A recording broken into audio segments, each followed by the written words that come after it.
Hey guys, and welcome to the official last Transformers Prime related series. So without further ado, let's begin. Our events have to take place on Cybertron to start off here. You see, Shockwave was originally doing research on Earth, but instead he found dinosaurs and decided, yo, these things would be cool as Cybertronian super soldiers for the Decepticons, right?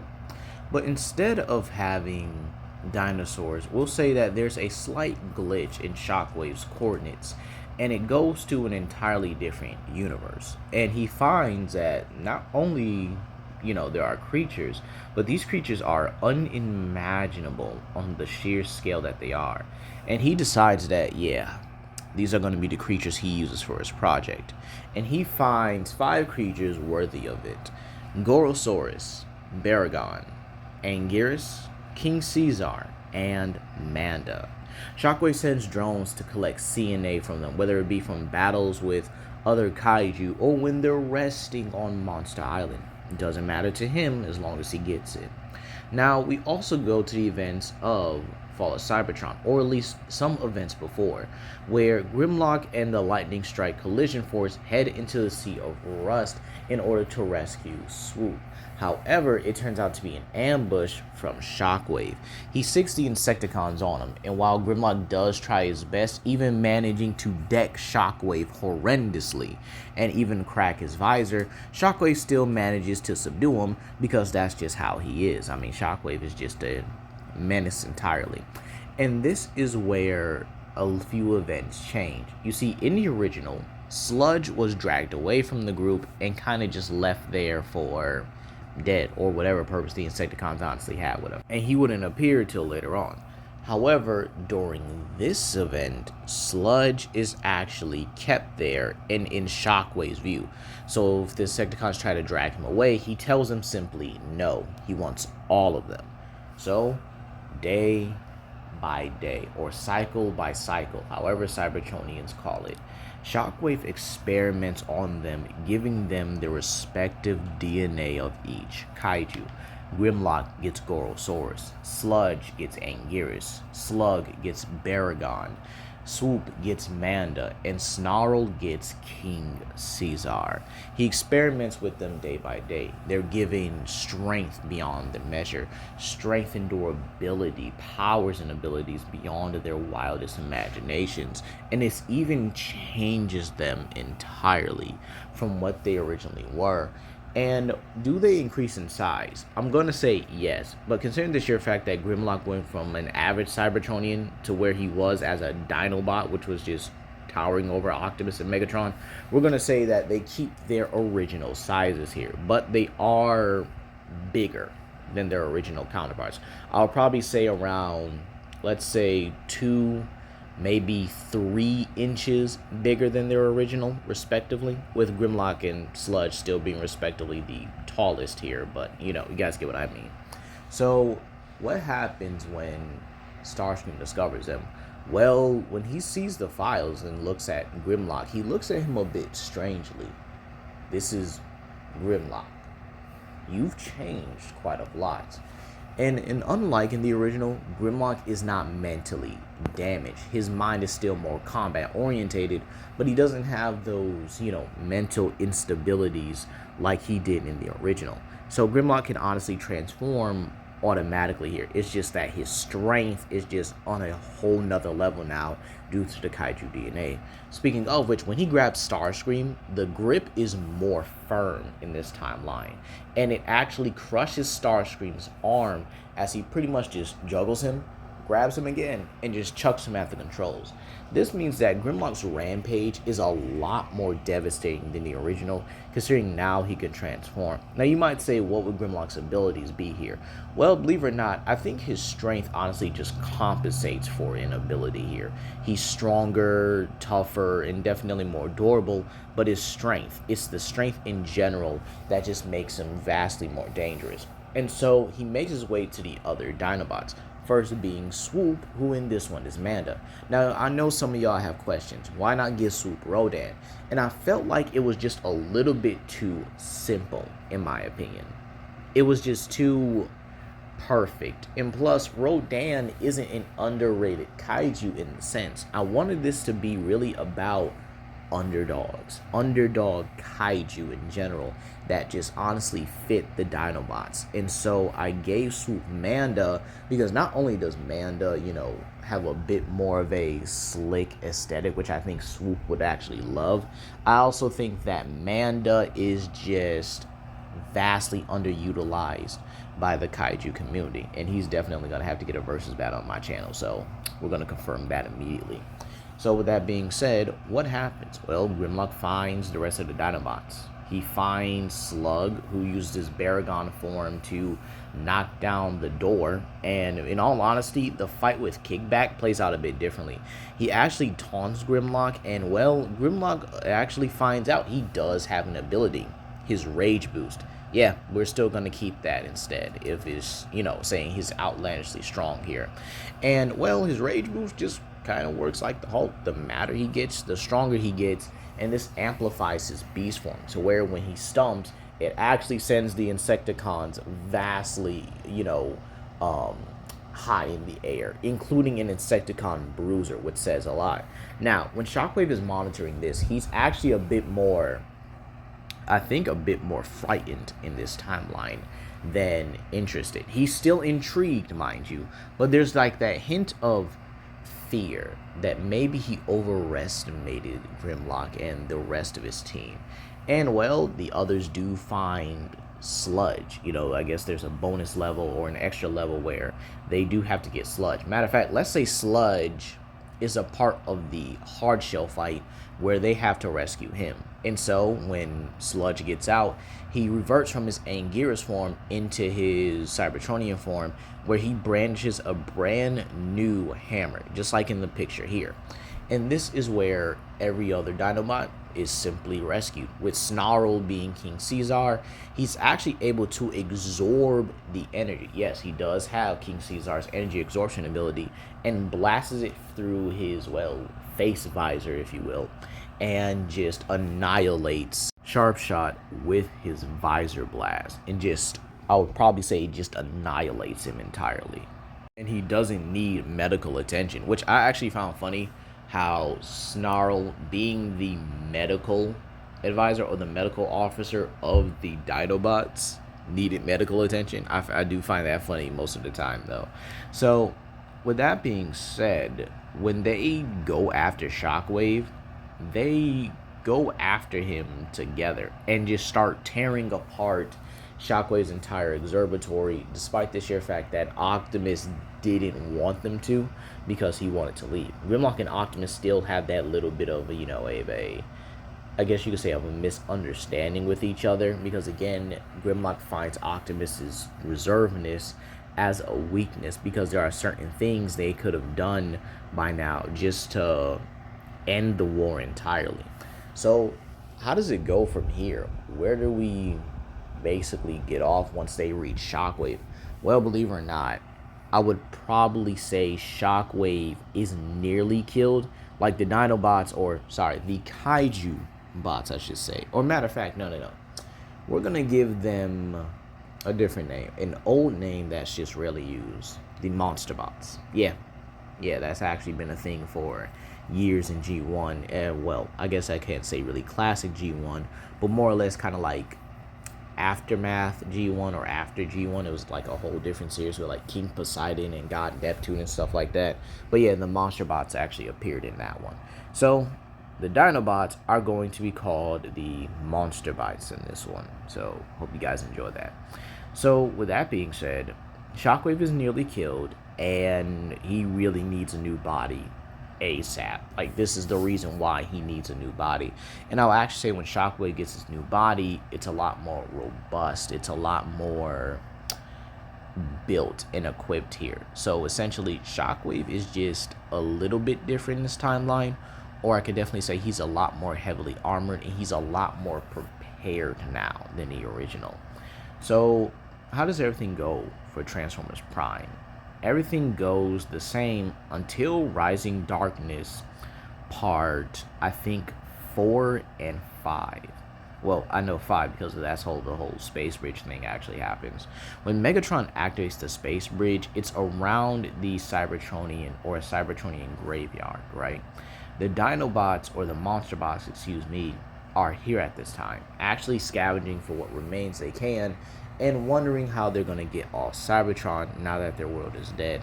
And so when they see the space bridge open up, this actually provides them an opportunity to get out of here, no matter where it pretty much goes here.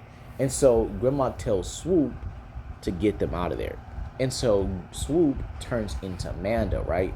But Manda has wind manipulation. So Swoop pretty much swirls around all of the Monster Bots together and simply lifts them up with his ability, and they go through the portal. At this time, Optimus and Megatron are both duking it out, with Megatron getting the upper hand.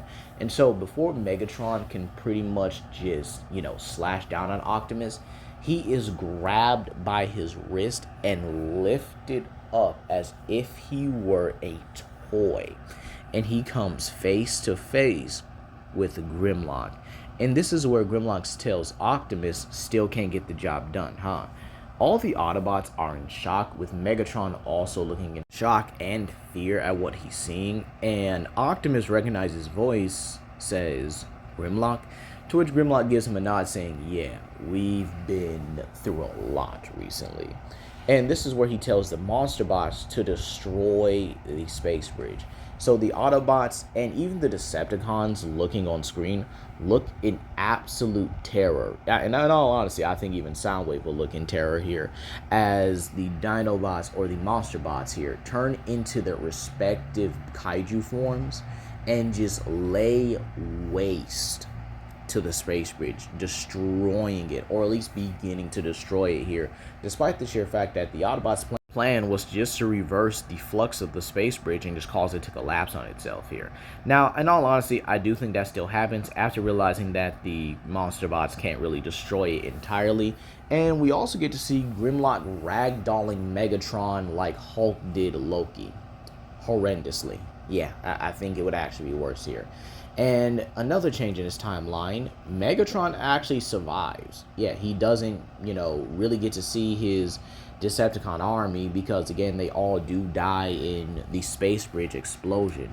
And so Megatron survives, does need to get repaired here, as he would look, I'm not going to say mangled, but he definitely looks like he's worse for wear here. In all honesty, I would say he gets mauled here by Grimlock in his Gorosaurus form.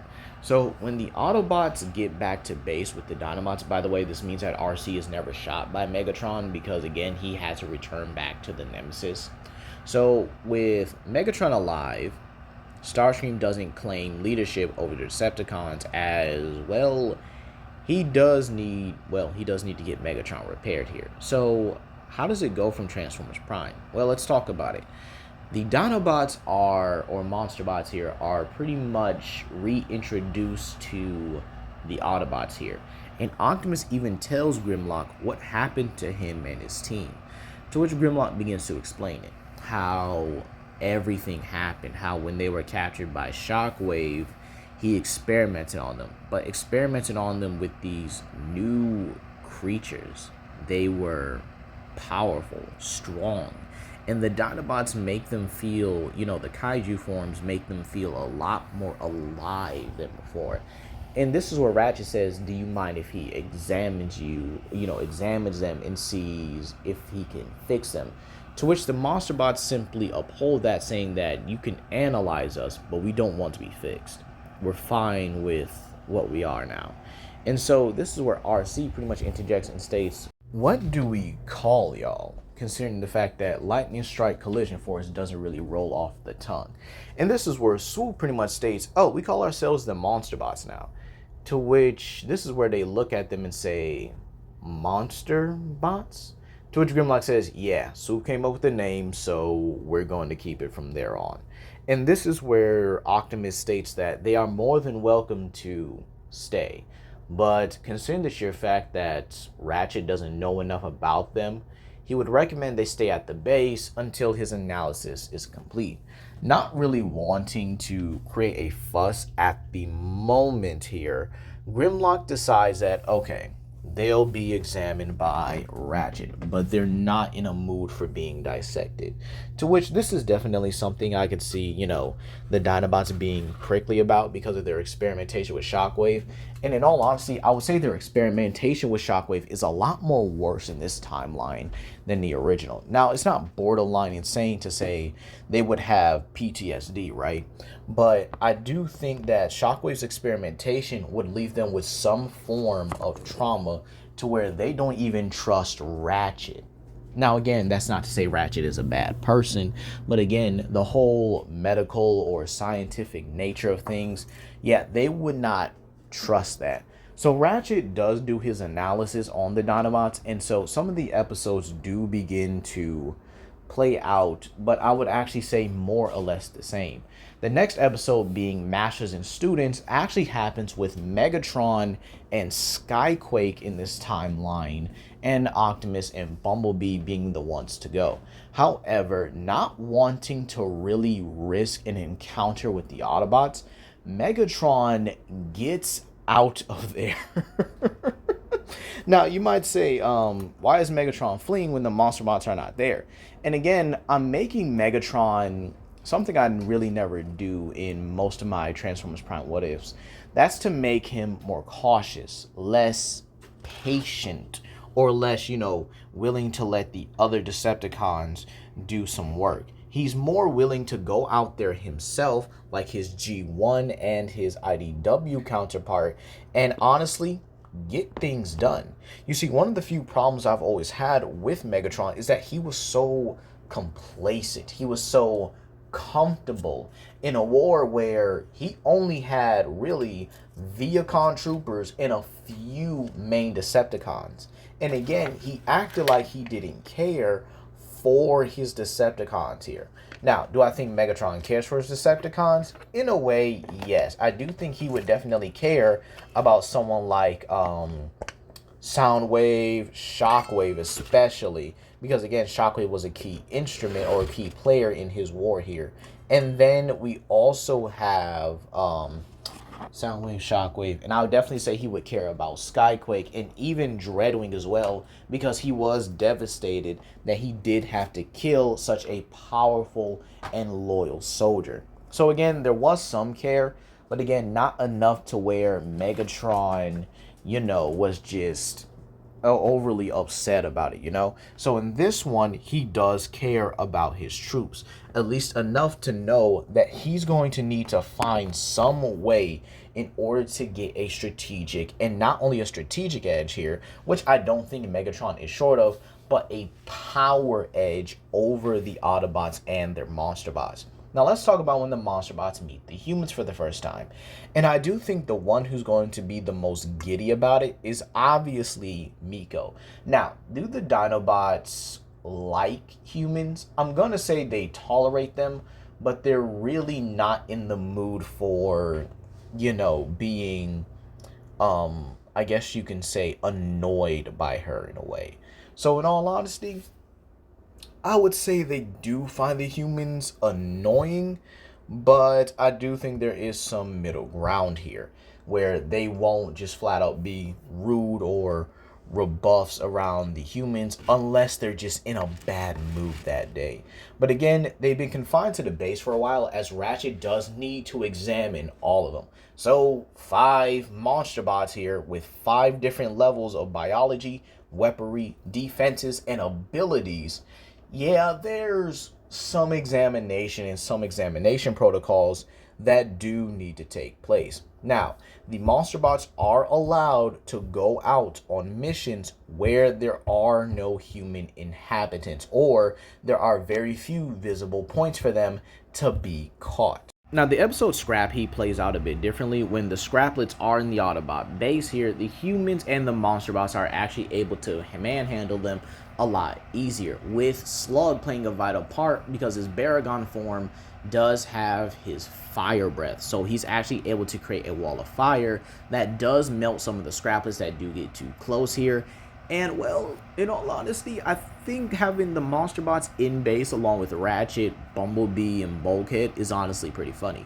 Then you have con job, which does play out actually differently in this timeline. You see, Wheeljack doesn't get caught, meaning Makeshift is still around. Now, I am going to definitely make Makeshift into a actual role here, but, you know, I'm going to save that for another episode. But Makeshift is around. They don't go after Wheeljack because, again, the Decepticons are not trying to really find a way into the Autobot base at the moment, so they kind of just let Wheeljack go on and be about his business. Meaning that Wheeljack meeting the Decepticons, or meeting the Autobots, excuse me, goes smooth. And when he meets the Monster Bots, he's actually shocked to realize that this is the Lightning Strike Collision Force. They look busted, upgraded even. They just straight up anarchy. Now, do I think Wheeljack stays in this timeline? In all honesty, I'm going to say no. You see, Wheeljack still has time, or still wants to go out and find other records and stuff like that. So that pretty much plays out the same. Speed Metal and Deus Ex Machina somewhat play out the same, except Deus Ex Machina, the Decepticons do get the Energon Harvester, but they just take it back to the warship. Again, not wanting to risk a fight here. And then we also have the episodes where Megatron is still alive in this timeline. However, I'm going to leave it off here with the episode of Sick Mind, where Optimus doesn't get infected in this timeline here because they're more cautious. But I do think Megatron puts out a distress call to a powerful Decepticon.